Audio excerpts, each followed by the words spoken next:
रुख में आपका इस्तकबाल करते हैं। मैं हूं आपके साथ सना वारिस। आसाम और मगरबी बंगाल में दूसरे मरहले का स्टेज सज चुका है। बंगाल में 30 तो आसाम में 39 सीटों के लिए कल वोट डाले जाएंगे। दोनों रियासतों में दूसरा मरहला सियासी पार्टियों के लिए बहुत अहम है। आसाम में कांग्रेस इत्तेहाद को दूसरे मरहले में बदरुद्दीन अजमल की उन इलाकों में मजबूत पकड़ होने की वजह से ज्यादा सीटें मिलने की उम्मीद है, तो वहीं मगरबी बंगाल में बीजेपी और टीएमसी के दरमियान कड़ी टक्कर है। टीएमसी इस मरहले में 17 नए उम्मीदवारों के सहारे है, तो बीजेपी पर ज्यादा हासिल करने का दबाव है। मगरबी बंगाल का दूसरा मरहला जात पात की तनासुब से भी काफी अहमियत का हामिल है, जो कि किसी भी पार्टी के लिए हार और जीत का सबब बनती है। यही वजह है कि टीएमसी और बीजेपी एक दूसरे से पीछे होना नहीं चाहते। तशहीर से लेकर इंतखाब तक हर जगह कड़ा मुकाबला देखने को मिल रहा है। ममता बनर्जी ने नंदीग्राम से शुभेंदु अधिकारी के खिलाफ चुनाव लड़ने का जुर्रतमंदाना ऐलान कर इस लड़ाई को मजीद दिलचस्प बना दिया है, लेकिन नंदीग्राम से किसकी जीत होगी ये कह पाना मुश्किल है। खैर, दूसरे मरहले को लेकर क्या है सियासी पार्टियों का रुख, जानेंगे प्रोग्राम दो रुख में। सबसे पहले दो खास मेहमानों का तारुफ करा दे। दानिश इकबाल साहब जो कि तर्जुमान है भारतीय जनता पार्टी के, हमारे दरमियान मौजूद हैं, आपका इस्तकबाल करते हैं। और एक और खास मेहमान हमारे दरमियान मौजूद हैं, खालिद इबादुल्ला साहब जो कि तर्जुमान है टीएमसी के, आपका भी इस्तकबाल करते हैं। सबसे पहले खालिद साहब आपके पास आना चाहेंगे। सवाल ये नहीं कि तैयारियां कैसी हैं और किस हद तक तैयार दिखाई दे रही पार्टी, उम्मीदें क्या हैं, क्योंकि तैयारियों के लिहाज से पूरा हिंदुस्तान देख चुका है कि ना ही बीजेपी और टीएमसी कोई कसर नहीं छोड़ना चाहती, लेकिन इस दूसरे मरहले से कितनी उम्मीदें टीएमसी को बंधी हुई हैं, सबसे पहले ये बताइए।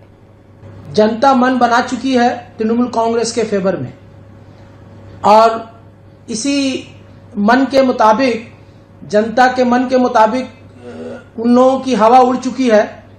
भारतीय जनता पार्टी इसी के लिए वो लोग बौखला गए हैं, और पूरे इस 30 सीट की जो होने वाली है, कल इलेक्शन चुनाव होने वाली है, उसमें मैं समझता हूं कि बुरी तरह से पटकाने वाले हैं, और लगता है उनको कि उनकी सीट बहुत बुरी तरह से जा रही है, क्योंकि तृणमूल कांग्रेस और ममता बनर्जी के साथ पूरी उस इलाका के लोग जिस तरह से उमड़ पड़े हैं, उनसे पता चलता है, ये साबित होती है कि आने वाले कल का इलेक्शन बहुत ही अहम और बहुत ही, मैं समझता हूं कि in favour of Trinamool Congress की होगी। तृणमूल कांग्रेस, मैं समझता हूं कि जनता पे भरोसा करते हुए बहुत अच्छी इस 30 सीट में वापस फिर मैं समझता हूं तृणमूल कांग्रेस को बहुत जबरदस्त बढ़त मिलेगी। आपने कहा कि धर्म के नाम से भी ये लोग राजनीति कर रहे हैं। सना मैडम, मैं इस पर आऊंगी, रिएक्शन आपसे लूंगी, लेकिन बहुत जरूरी हो जाता है कि ऐसे वक्त में ये पूछने ना दोनों पार्टियों से, क्योंकि दोनों पार्टियां एक दूसरे को पीछे छोड़ने के चक्कर में आगे निकलने की कोशिश करते हुए दिखाई दे रहे हैं, क्योंकि कड़ा ये मुकाबला नंदीग्राम की अगर बात करें और पूरे इन 30 सीटों की बात करें जहां पर इंतखाब कल होने हैं, ऐसे में कोई भी वजीर या फिर वजीर आला इस दाव पेच में पीछे नहीं रहना चाहती। दानिश इकबाल साहब, बहुत मुश्किल लड़ाई है, अवाम सब कुछ देख रही है, लेकिन भारतीय जनता पार्टी इन 30 सीटों पर अपना दावा किस तरह से पेश कर रही है? अभी जो टीएमसी के प्रवक्ता कह रहे थे कि जनता ने तय कर लिया है, बिल्कुल इनको सही जानकारी है, और दीदी को भी बहुत सही जानकारी है। दीदी ग्राउंड लेवल की जानकारी दीदी के पास है, तभी दीदी जो है सेकंड फेज के 29 विधानसभाओं सीट को छोड़ करके नंदीग्राम में 5 दिन से कैंप कर रही हैं। क्यों? क्योंकि जनता के मुड को उन्होंने भांप लिया है। ग्राउंड रिपोर्ट उनको मालूम चल गया है कि पश्चिम बंगाल की जनता दीदी को इस बार जो है वहां से हरा रही है, दीदी चुनाव हार रही है, तभी दीदी 5 दिन का कैंपेन जो है नंदीग्राम में फोकस कर दिया है। तो इससे साफ जाहिर हो जाता है कि जनता का मूड क्या है। जहां तक भारतीय जनता पार्टी का सवाल है, भारतीय जनता पार्टी के प्रति पश्चिम बंगाल की जनता का जो उत्साह है वो देखने बनता है। जेपी नड्डा जी की रैली हुई थी, कल अमित शाह जी की रैली हुई थी नंदीग्राम में, अपार समूह का जो है भीड़ था, अपार जनता का स्नेह था, प्यार था। तो जो 10 सालों का दीदी का जो कार्यकाल रहा है पश्चिम बंगाल के अंदर, जनता ने जिस आकांक्षा, जिस आशाओं के हिसाब दीदी को वहां पे आशीर्वाद दिया था सरकार बना करके, दीदी उसमें खड़ी नहीं उतरी है। सना, दीदी ने उन जन आकांक्षाओं का जो है आदर नहीं किया, और वहां पे जो हकूक था, जो हक था, उसको जो आम जनता का था, दीदी ने उसको को तकसीम कर दिया बांग्लादेशी घुसपैठियों के साथ, रोहिंग्या के घुसपैठियों के साथ। इसलिए वहां पे जनता में जो है अब जो है एक रोष है, गुस्सा है, जो साफ दिखाई दे रहा है। और निश्चित तौर पर भारतीय जनता पार्टी बहुत कंफर्ट है। और अमित शाह जी ने कहा कि पहले फेज के चुनाव में हम जो है 26 सीट जीतने जा रहे हैं, सेकंड फेज के चुनाव में भी हम बहुत अच्छे तरीके से सीट जीतने जा रहे हैं। और एक बात मैं कह दूं कि दीदी चुनाव नंदीग्राम से खुद हार रही है। ठीक है, भारतीय जनता पार्टी का ये दावा है। खालिद इबादुल्ला साहब, सवाल ये उठता है कि पिछले 10 सालों में जब भी इलेक्शन नंदीग्राम में हुए तो ऐसा नजारा नंदीग्राम का नहीं देखने को मिला। जो नंदीग्राम के मुकीम है वो खुद हैरत ज़दा हैं, क्योंकि भारतीय जनता पार्टी भी पूरी तरीके से जोर लगा रही है और टीएमसी भी इसमें पीछे नहीं है। सवाल ये उठता है कि 5 दिनों तक मगरबी बंगाल की वजीर आला ममता बनर्जी नंदीग्राम में जो कयाम की हुई है, तो क्या ये माना जाए कि उन्हें ये समझ में आ चुका है कि नंदीग्राम को अगर जीतना है तो वहां पर ठहरना जरूरी होगा? ऐसा है कि ये लोग नंदीग्राम का जो आंदोलन कभी देखा ही नहीं है और बंगाल में आए नहीं है, तो बंगाल में देखेंगे कैसे? नंदीग्राम का वो दिन हम लोग देख चुके हैं। नंदीग्राम का आंदोलन में, नंदीग्राम के इलेक्शन में जो हाल वाम फ्रंट वाले लोग करते थे और किए हैं, उसका ये लोगों को अंदाजा नहीं, ये लोग जानते भी नहीं है, इसलिए ये सब बातें कर रहे हैं। दूसरी बात है कि नंदीग्राम के बारे में उन्होंने कहा कि 5 दिनों से ममता बनर्जी यहाँ पे बैठी हुई है, उनका अपना क्षेत्र है। 5 दिन भी नहीं, कल से वो बैठी, तो आज कल मिलाकर 3 दिन होगा। इनको कैलकुलेशन का भी अंदाजा नहीं है। लेकिन यहाँ पे ये कहूंगा कि हमारी नेत्री ममता बनर्जी यहाँ पे बैठी हुई है और केंद्र सरकार के प्रधानमंत्री के पूरी टीम भारत सरकार को काम करने का, कार्यकर्ताओं को छोड़कर, काम करने का तरीका भारत सरकार को चलाने का छोड़कर वो लोग बंगाल में आके बैठे हुए, चाहे वो नड्डा जी हो, चाहे अमित शाह जी हो, चाहे स्मृति ईरानी हो, चाहे प्रधान जी हो, हर लोग यहाँ पे आके बैठे। उनको ये पूछिए कि कहाँ पे डर और किसको डर है कि पूरी टीम भारत सरकार की पूरी टीम जो भारतीय जनता पार्टी की वो यहाँ पे आके बैठी हुई है और उनको ये डर। लेकिन खालिद इबादुल्ला साहब, ये सिर्फ ऐसा नहीं है कि मगरबी बंगाल में, आसाम में भी तो जा रहे हैं लोग। देखिए, ये आसाम में 1-2 लोग को देखा होगा, हमने भी टीवी में देख रहा है। लेकिन जिस तरह से ये बंगाल में पूरे भारत के जो सरकार है, वो सरकार की जो मंत्रालय दफ्तर में समझता हूँ, दिल्ली से उठाकर यहाँ पश्चिम बंगाल में इन लोग बैठ गए और इतनी मन फिक्र है कि इनको के और कुछ नहीं, सुबह शाम रात दिन इनकी यही फिक्र है कि बंगाल के जनता जिस तरह से इनको दूर करना चाहती है, उनको जबरदस्ती उन पे कभी इलेक्शन कमीशन के द्वारा, कभी उनके गुंडों के द्वारा। आज आपने देखा कि 24 परगना में इलेक्शन का नॉमिनेशन फाइल करने जा रहे थे तृणमूल कांग्रेस के लोग, वहां पे कई गुंडे जो भारतीय जनता पार्टी के सीपीएम से आए हुए हैं, वो लोग गुंडागर्दी इस तरह से किए कि वहां पे गोली चलाया उन्होंने। और जब गोली एक तृणमूल कांग्रेस के कार्यकर्ता को गोली लगी है तो ये वहां पे अरेस्ट किया गया, आगे उनकी कार्रवाई होगी। इन लोग इस तरह से बौखलाए हुए हैं कि कोई भी तरीके से हुक एंड क्रूक इनको ये सीट यहाँ से चाहिए। लेकिन जनता ये बता देती है कि जो भी कर लो आप, लेकिन यहाँ पे ममता बनर्जी की जो जमीन है वो बहुत मजबूत है और तृणमूल कांग्रेस का काम, तृणमूल कांग्रेस का विकास, तृणमूल कांग्रेस ममता बनर्जी की जो आवाज पूरे बंगाल के नंदीग्राम, मगरबी बंगाल में ऐसा चुनाव पहले देखने को नहीं मिला। खासकर अगर नंदीग्राम की बात करें तो वहां पर इंफॉर्मेशन ये है, इत्तलात ये है कि 25 पैरामिलिट्री फोर्सेज हैं जिन्हें तैनात किया गया है। दानिश इकबाल साहब, तृणमूल कांग्रेस का सीधे तौर पर बीजेपी से ये सवाल है और ये तंज भी कि ममता बनर्जी अगर कयाम करती हैं मगरबी बंगाल के नंदीग्राम में तो ये सवाल खड़े करते हैं, जब आपके लीडरान और पूरा दफ्तर यहाँ पर उठकर चला आता है तो उसको क्या कहेंगे? सना जी, एक राजनीतिक दल होने के नाते राजनीतिक दल का उद्देश्य होता है चुनाव जहां पर भी हो, चाहे वो असेंबली का हो, पार्लियामेंट का हो या लोकल बॉडी का हो, उस चुनाव को जीतना और शिद्दत के साथ जीतना, शिद्दत के साथ लड़ना। वो भी तो शिद्दत लगा रही है ना। और हमारे पार्टी के जितने भी कार्यकर्ता हैं, जितने भी नेता हैं, सबको जाना और सब जगह जाना। हमारे कार्यकर्ता हर जगह जाते हैं। हमारे कार्यकर्ता जो है पश्चिम बंगाल में भी जा रहे हैं, हमारे कार्यकर्ता जो है असम में भी जा रहे हैं, केरल में भी जा रहे हैं। प्रधानमंत्री की रैली, सना जी, जिस प्रकार से बंगाल में हो रही है, असम में भी हो रही है, तमिलनाडु में भी हो रही है और केरल में भी हो रही है, तो कहीं एक जगह नहीं हो रही। जहां तक सवाल ममता बनर्जी का नंदीग्राम में रहने का है, तो हम इसलिए कह रहे हैं कि ममता बनर्जी पश्चिम बंगाल की मुख्यमंत्री हैं। उनके नेतृत्व में 10 साल वहां पे टीएमसी का शासन चला है। ममता बनर्जी अपनी पार्टी की सबसे बड़ी नेता हैं, जो पश्चिम बंगाल तक सीमित है, तो ममता बनर्जी का दायरा पूरे पश्चिम बंगाल के अंदर होना चाहिए, सभी विधानसभाओं सीटों पे होना चाहिए, क्योंकि वो एकमात्र चेहरा है। लेकिन वो डर चुकी हैं कि उनकी खुद की सीट को बचाना जो है मुश्किल ही नहीं, नामुमकिन सा लग रहा है, इसलिए वो पूरे पश्चिम बंगाल को छोड़ करके सिर्फ अपने सीट पे तवज्जो दे रही हैं। इसलिए हम कह रहे हैं कि वो चुनाव हार रही हैं, और जिस प्रकार से अपार समूह जो है भीड़ का आ रहा है, लोगों का स्नेह और प्यार मिल रहा है भारतीय जनता पार्टी को, तो निश्चित तौर पर यकीनन हमें यकीन है कि भारतीय जनता पार्टी वहां से सरकार बना रही है। और शुभेंदु जो हमारे जो खालिद इबादुल्ला साहब, सवाल लगातार यही और जानकार भी यही समझते हैं कि 2007 में जब लैंड एक्विजिशन मूवमेंट चला था नंदीग्राम से, उस वक्त भी ऐसी सूरत हाल नहीं थी कि वहां पर जमावड़ा रहा हो, और उसके बाद जब 2 इलेक्शन हुए, ममता बनर्जी इख्तिदार पर पहुंची, उसके बाद दूसरा इलेक्शन हुआ, सिर्फ और सिर्फ शुभेंदु अधिकारी वहां पर जाते थे और एक दिन के लिए उनकी तशहीर होती थी। लेकिन इस बार कई दिनों से ममता बनर्जी वहां पर है, तो क्या ये माना जाए कि ममता बनर्जी को ये एहसास हो गया है कि कहीं ना कहीं इस मर्तबा नंदीग्राम में पोलराइजेशन हुआ है, जिसका खामियाजा तृणमूल कांग्रेस को भुगतना पड़ेगा? देखिए, अभी बीजेपी के प्रवक्ता कह रहे थे कि वो 5 दिन से कयाम किए हुए हैं ममता बनर्जी, तो इनको जानकारी नहीं है, शायद ये देखते नहीं या पढ़ते लिखते नहीं है।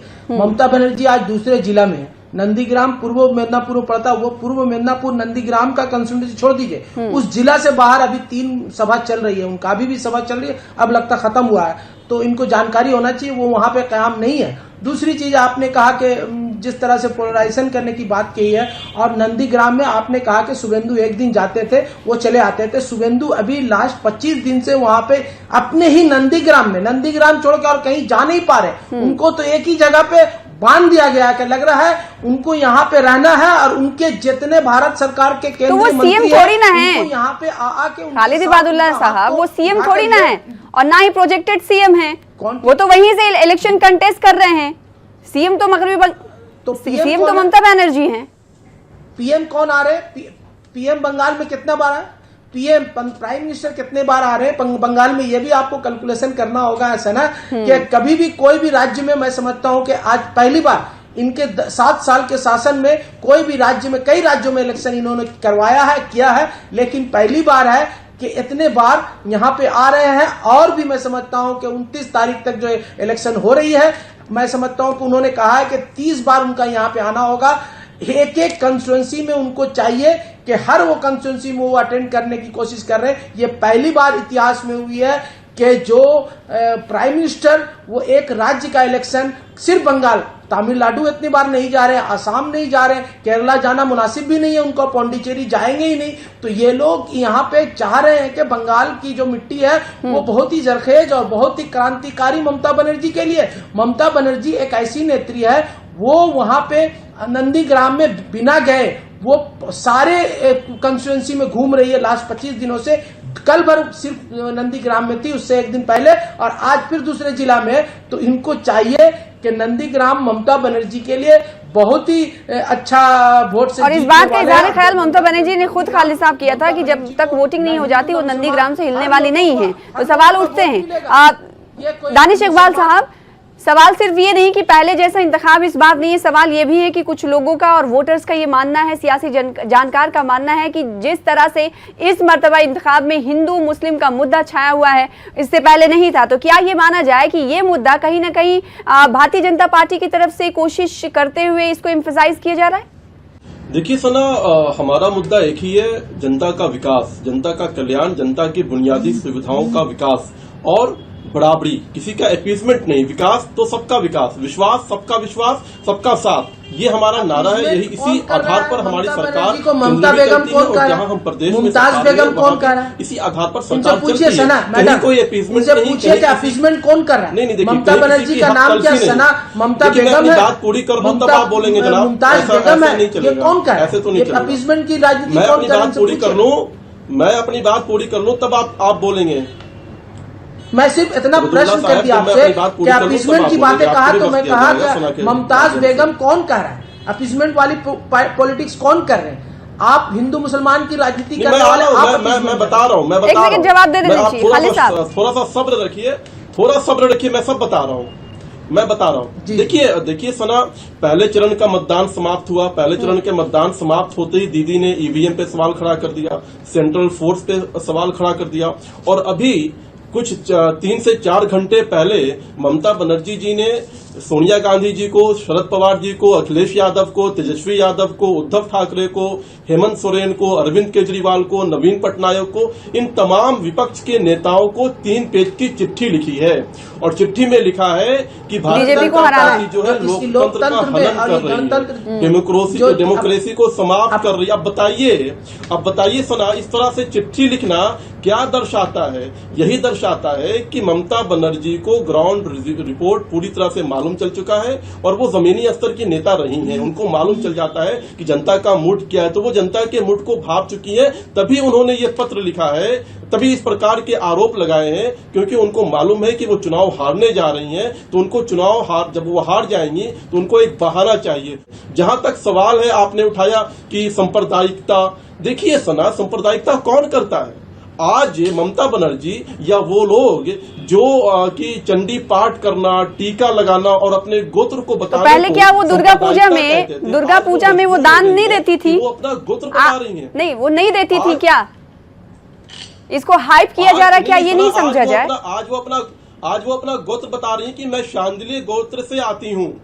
देखिए सना, इनको ये मालूम नहीं है कि ममता बनर्जी पूरी तरह से एक ब्राह्मण है, और वो ब्राह्मण का काम ये घर से जब निकलते हैं तो चंडी पाठ करके निकलते हैं। इन्होंने कहा कि अपीसमेंट के बारे में पूछूं कि मुमताज बेगम कौन कह रहा है, ममता बेगम कौन कर रहा है, हिंदू मुसलमान तो ये लोग कर रहे हैं। दूसरी बात रही सेंट्रल फोर्स के बारे में बताया आपने। बांकुड़ा में पहले फेज में इलेक्शन हुआ तो सेंट्रल फोर्स इस तरह से नरेंद्र मोदी और अमित शाह जी की चुंगल में फंस चुके हैं कि वो लोग एक पत्रकार को जो इलेक्शन कमीशन के परमिशन के थ्रू गया था अंदर में, उनको मार के भगाया। इनका ये सोच हो गया कि हम जो करेंगे ममता बनर्जी को रोकने के लिए हम दिल्ली से इलेक्शन कमीशन को भी खरीद लेंगे। इलेक्शन कमीशन नरेंद्र मोदी और अमित शाह जी की बातों को सुनेगा। ऐसा देश हमें देखने को मिल रहा है, और ये विकास की बातें कर रहे हैं। आज पूरा देश तरस में हो रहा है। आज विकास की इस देश को लग रहा है कि कौन सी नजर लग गई है देश में, सिर्फ और सिर्फ ये लोग। लेकिन दूसरे मरहले के तहत खालिद साहब 17 नए उम्मीदवारों के सहारे टीएमसी दिख रही है। आखिर पुराने उम्मीदवार क्यों नहीं आपने दोबारा उन्हें टिकट दिया? क्या टीएमसी को लगा कि इन 17 असेंबली सीटों पर सही तरीके से काम नहीं हुआ है, एंटी इनकम्बेंसी फैक्टर काम करेगा? 17 में तो कई ऐसे जो सीबीआई और ईडी के जरिए नरेंद्र मोदी अमित शाह जी ने इन लोगों को डरा धमका के अपने पार्टी में ले लिया, तो उनके जगह में तो अपने ही सीट देना होगा। हम लोग तो उनको पहले ही से डिक्लेयर कर दिया कि सीट नहीं मिलेगा, इसलिए कई मैक्सिमम ज्यादातर उन्हीं के तरफ चले गए हैं वो कैंडिडेट जो ईडी और सीबीआई के चंगल में है। उनका नाम है, उनको बुलाया, पूछा गया, उनकी इंक्वायरी हुई, लेकिन जब उसमें चले गए तो उनको सफाया हो गया, उनका साफ सुथरा धुलाई हो गया। और उन लोगों को हटाना था। हम लोग नया कैंडिडेट, अब 15 कैंडिडेट दिए, 17 कैंडिडेट मेरे पास आए। हम लोग का नया कैंडिडेट, मैं समझता हूं कि आने वाले कल का जो इलेक्शन होगा और भी अच्छा इलेक्शन होगा। वोट हमारी तृणमूल कांग्रेस ममता बनर्जी के तृणमूल छाप में, जोड़ा फुल छाप में बहुत जबरदस्त वोट पड़ेगा। देख लीजिएगा, ये मैं आपको आज कह के जा रहा हूं। और जब 2 तारीख को बक्सा खुलेगी, मशीन का जो काउंटिंग होगा, तो आप देखिएगा हमारा एक सोच है, तृणमूल कांग्रेस माइनॉरिटी सेल ने एक सोच लगाई है कि 2021 221 सीटों के जरिए तृणमूल कांग्रेस ममता बनर्जी तीसरी बार सरकार बनाएगी। मैं ये उम्मीद करता हूं, और मैं ये भी कहना चाहूंगा कि भारतीय जनता पार्टी के लोग जिस तरह से चिल्ला रहे, जिस तरह से ममता बनर्जी को अनाप शनाप, क्या नहीं इन्होंने उन पे इल्जाम लगाया, क्या नहीं कहा मुसलमानों के बारे में, हिंदू के बारे में, गोत्र के बारे में, चंडी पाठ के बारे में। हम समझते हैं कि हिंदू होना भारतीय जनता पार्टी से सर्टिफिकेट लेना होगा। ममता बनर्जी के परिवार एक ब्राह्मण परिवार है, उनको ममता बनर्जी के अमित शाह जो पिछड़े जाति उनसे उनको सर्टिफिकेट लेना पड़ेगा। दलितों को किस तरह से यूज कर रहे हैं वो देखिए। दलितों का समय आता है तो दलितों को एकदम नीचे रख देते हैं। मैं आपको बता देता हूं बहुत तफसील के साथ। देखिए, टीएमसी के नेता ने कहा कि 30% मुसलमान एक साथ आ जाएंगे तो हिंदुस्तान के अंदर 4 पाकिस्तान का निर्माण हो जाएगा। अब मैं आपको बताता हूं, देखिए, जय श्री राम के जब नारे लगते थे तो किसको आपत्ति होती थी, कौन चिढ़ता था? उसके बाद पश्चिम बंगाल के अंदर दुर्गा पूजा मनाने के लिए दुर्गा पूजा का विसर्जन करने के लिए, शिवरात्रि की शोभा यात्रा निकालने के लिए। तो क्या ये सवाल करना लाजमी नहीं है दानिश इकबाल साहब कि अब जय श्री राम धार्मिक नारा नहीं बल्कि इलेक्शन कैंपेन का नारा बन गया है? कुछ लोगों का ये कहना है कि माइनॉरिटीज को इस नारे से डराया जा रहा है ताकि मेजॉरिटीज को इकट्ठा रखा जा सके। एक सेकेंड सना, आप तो बहुत ही काबिल पत्रकार, आप बहुत काबिल पत्रकार हैं, बहुत काबिल जर्नलिस्ट हैं। आप बताइए, ओवैसी के मंच पे, भाषण के मंच पे या चुनावी रैलियों के मंच पे क्या आपने नहीं देखा है कि नारे तकबीर अल्लाह अकबर के नारे लगते हैं? कभी किसी ने आपत्ति जताई? कभी किसी ने उसका अपोज किया? कभी आज तक नहीं किया? क्यों करेंगे भाई? अगर आप नहीं जता पाते हैं, आप जब चाहिए तब देखिए, ऐतराज जताने वाले आपके सामने ही बैठे हुए हैं। अगर खालिद साहब के नारे लगाता है, क्या आपत्ति हो सकती है आपको? ऐतराज जताने के लिए एक बंदे मिल गए आपको, आप डिबेट में ही है। आप हिंदू हैं। क्योंकि अगर वो मुसलमान होकर नारे तकबीर अल्लाह अकबर मंच पे चढ़ करते तो मैं इनके खंडन करता हूं, और वो अगर नहीं कर रहे तो वो अलग बात है। मैं मुसलमान होकर ये नारे तकबीर राजनीति मंच में कहना मैं खंडन करता हूं, बिल्कुल खंडन करता हूं। अरे भैया, मैं तृणमूल कांग्रेस ओवैसी की पार्टी जो है हर जगह चुनाव लड़ती है और वो अपने मंच से नारे तकबीर अल्लाह अकबर का नारा देते हैं। किसी को कोई तकलीफ नहीं होती है, क्यों होगी? मैं खंडन करता हूं। आपको अधिकार है अपने धर्म का, अपने मजहब का नारा जो है, और जय श्री राम का नारा तो एक सांस्कृतिक नारा है। भारत की परंपरा, भारत की सभ्यता और संस्कृति से जुड़ी है। अपने आप को आज बताइए कि मैं शांतिप्रिय गौत्र से हूँ और आपको जय श्री राम के नारा से आपत्ति है? क्यों आपत्ति होती है? आप दुर्गा पूजा क्यों बैन करती है? आप शोभा यात्रा क्यों बैन करती है? आप अपीसमेंट क्यों करती है? मजहब की नारा, नारे तकबीर अल्लाह अकबर की नारा मंच पे, राजनीति मंच पे नहीं लगाना चाहिए। मैं खंडन करता हूं। मैं खालिद अबादुल्ला के नाम होने के नाते मैं इसको खंडन करता हूं। और जो लगाते हैं, लगाते हैं कि नहीं लगाते हैं, खंडन करता हूं। उसको लगाते हैं कि नहीं लगाते हैं तकबीर अल्लाह अकबर का नारा? अरे आप मुझे सिखाओगे? आप मुझे सिखाओगे? जिसके पार्टी के नेता कहता है कि आपके नेता बोलते हैं कि हो जाए तो ओवैसी साहब को अल्लाह इसको सेहत याद रखे, भगवान इसको सेहत याद रखे। आपके साथ जुड़े खालिद साहब, वो मुद्दे जिस पे कोई बात नहीं कर रहा, अगर तरक्की के मुद्दे की बात करें तो नंदीग्राम की बात कर ले, जो कि बहुत हाईवी वेट लीडर्स वहां से इंतखाब लड़ रहे हैं, ममता बनर्जी, शुभेंदु अधिकारी। ऐसे में वहां पर इंटीरियर इलाका है, वहां तरक्की हुई नहीं है, रोजगार का मसला है। और वहीं 30 सीटों की अगर बात करें तो वहां पर भी कम से कम ऐसे ही मसाइल हैं। दोबारा पार्टी जब आएगी, अगर इक़्तिदार आपको हासिल होता है या फिर आपको लगता है कि कहीं ना कहीं जो विकास आपने इन इलाकों में नहीं किया है उस का खामियाजा उठाना पड़ सकता है, क्योंकि ये हकीकत है कि रोजगार के मौके फराहम नहीं हुए हैं इन इलाकों में, खासकर नंदीग्राम की उन तस्वीरों को जो आज पूरे इंडिया ने देखे। कहीं ऐसा नहीं मुझे लग रहा है कि कहीं ना कहीं वापस आएंगे। मैं तीसरी बार हमारी सरकार बन रही है, तृणमूल कांग्रेस भाई तरक्की और रोजगार दिया आपने नंदीग्राम में लोगों को, बात इन्होंने कहा जहां पर आपका फोकस है वहां पर कितना काम किया, ये भी सवाल है। अगर आज पूरे बंगाल में आज अगर तरक्की सबसे ज्यादा हुई है, मैं समझता हूँ 40 सालों के अंदर में कभी नहीं हुआ था। जो ममता बनर्जी कर दिखाया है और आने वाले दिनों में करेगा। और ये कह रहे थे उनकी शुभेंदु अधिकारी ने तो ये चैलेंज दिया है कि 50,000 वोटरों से हराऊंगा, अगर नहीं हरा पाऊंगा ममता बनर्जी को तो संन्यास ले लूंगा। उनके ही लोग हैं। अगर शुभेंदु अधिकारी ने इस नंदीग्राम में काम किया होगा तो जाहिर सी बात है उनकी जीत पक्की है। वो दृश्य हमें देखने की जरूरत होगी, वो हम जरूर देखेंगे। वो दृश्य कैसे, किस दिन वो छोड़ेंगे और किसके हाथ से वो छोड़ेंगे राजनीति, वो दृश्य हम लोग देखने के लिए वेट करेंगे 2 तारीख के बाद। और फिर कह रहा हूं कि साक्षी महाराज के साथी ओवैसी हैं, उनके साथी हैं जो नारे तकबीर अल्लाह अकबर और जय श्री राम के नारा ये लोग लगाते हैं। वो भी कम्युनल फोर्सेस है, आरएसएस और बीजेपी भी कम्युनल फोर्सेस की एक पार्टी है। मैं ये दावे के साथ ठीक है, तो टीएमसी के ये तमाम इल्जामात हैं, लेकिन 2 मई का हमें इंतजार करना होगा कि किस पार्टी को इख्तिदार हासिल होता है। लेकिन इस बीच कल की अगर हम बात करेंगे तो दूसरे मरहले के तहत इंतखाबात होने वाली स्टेज पूरी तरीके से तैयार है। आप दोनों खास मेहमानों का शुक्रिया अदा करना चाहेंगे प्रोग्राम दो रुख में शामिल होने के लिए, अपना अपना मौक़िफ़ रखने के लिए। फिलहाल मुझे दीजिए इसी के साथ इजाजत, कल फिर होगी मुलाकात। आदाब।